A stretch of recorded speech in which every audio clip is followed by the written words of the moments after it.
Hi friends, అందరూ ఎలా ఉన్నారు? మీరందరూ కూడా బాగుండాలని మనస్ఫూర్తిగా కోరుకుంటున్నానండి. ఇది సాటర్డే వ్లాగ్ అనమాట. సాటర్డే మార్నింగ్ నేనైతే పూజ అయితే చేసుకున్నాను. ఇంకా పూజ చేసుకుంటే ఆ రోజంతా కూడా చాలా ప్రశాంతంగా చాలా బాగుంటుంది కదా. ప్రతిరోజు దీపం పెట్టుకుంటే ఆ ఇంటికి చాలా మంచిదండి. ఇంకా ఆ రోజు మాకు మార్నింగ్ నుంచి ఈవినింగ్ వరకు తుప్పర్ అనేది రాలుతూనే ఉందన్నమాట. కొద్దిగా పడుతుంది వర్షం, తర్వాత అయిపోతుంది. కానీ సడన్గా ఒకేసారి పెద్దగా వర్షం అయితే పడిపోయింది. వర్షం అంటే గుర్తొచ్చిందండి, కొంతమంది ఉంటారు మన వీడియోస్ చూస్తారు. వీడియోస్ చూసి మళ్ళీ దాని గురించి డిస్కషన్ అనమాట.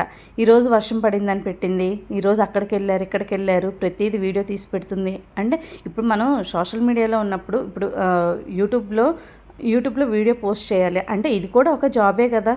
ఇప్పుడు నా వ్లాగ్స్ అంటే ఏంటండి, ఇప్పుడు మనం ఎక్కడికి వెళ్తున్నాము, ఏం చేస్తున్నాము, ప్రతిదీ నాకు ఇష్టమైతే అన్నీ కూడా నేనైతే వీడియో తీసి పెట్టొచ్చు కదా. ఇప్పుడు చూసే వాళ్ళు ఇష్టం చూస్తారు, కానీ దాని గురించి ఎందుకండి వెనకాల కామెంట్స్? అవసరం లేదు కదా. మీ పని ఏదో మీరు చూసుకుంటే చాలా బాగుంటుంది. ఇది అందరిని అనట్లేదండి, కొంతమందినే. మనిషి ముందు ఒకలా ఉంటారు, మనిషి తర్వాత ఒకలా ఉంటారు.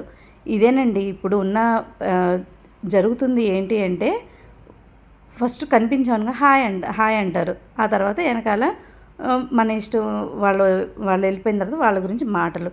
ఇవన్నీ అవసరమా? ఎవరి పని వాళ్ళు చూసుకుంటే చాలా మంచిది, అంతే కదా. ఒకళ్ళ జోలు నేను వెళ్ళను, నా జోలు మీరు రావద్దు అన్నట్టుగా ఉంటే ఎవరికైనా మంచిదే, అంతే కదా. ఇంకా మాకైతే రోజు వర్షం అయితే పడుతుంది.